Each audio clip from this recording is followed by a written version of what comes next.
आज श्रीमद श्री श्री सारथी देव दिव्य सुश्रीचरण पादुका सत्संग भद्रक जिलार तिहिड़ी ब्लॉकर नंदपुर निकटस्थ अचक पंचायत कार्यालय सम्मुखें हजार हजार भक्तों समागम अनुष्ठित हो जाइछि।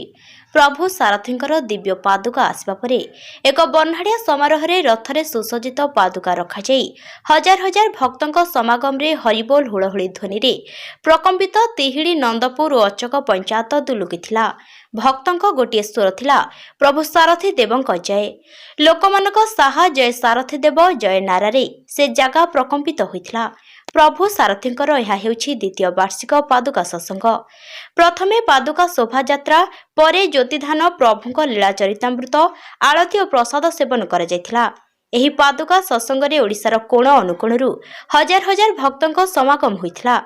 नीलू नना, संजीव, कुनी भाई, कुलू भाई, तापस, प्रमोद कुमार नाथ, मुना भाई, विजय भाई, बुध भाई, मंटू, मनोज समेत भद्रक सारथी देव परिवार सहयोग रे एही कार्य अनुष्ठित होइथिला एवं जाजपुर सारथी परिवार पक्षरु विशेष सहयोग करा जायथिला। एही पादुका सत्संग रे प्रवचन भक्त मानकु प्रदान करथिले अमूल्य कुमार ओझा।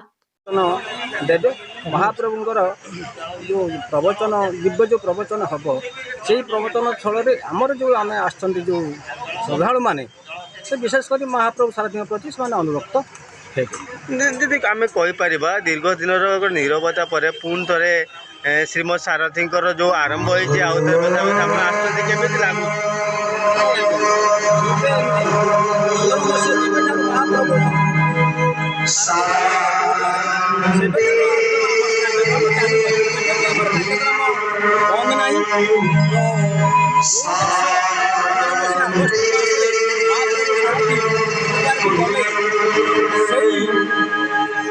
वर्ष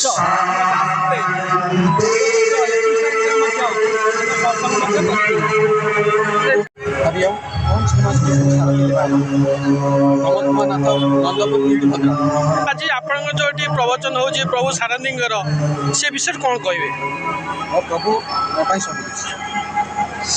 प्रभु मोपाई भगवान प्रति मुहूर्तर जिते यहाँ टेक प्रभु को डाकी से प्रभु मोटा मोर समस्त असुविधार सम्मुखीन होता बेले प्रभु जब हाथ में डाकी प्रभु सामने दंडा मारे समस्त कार्य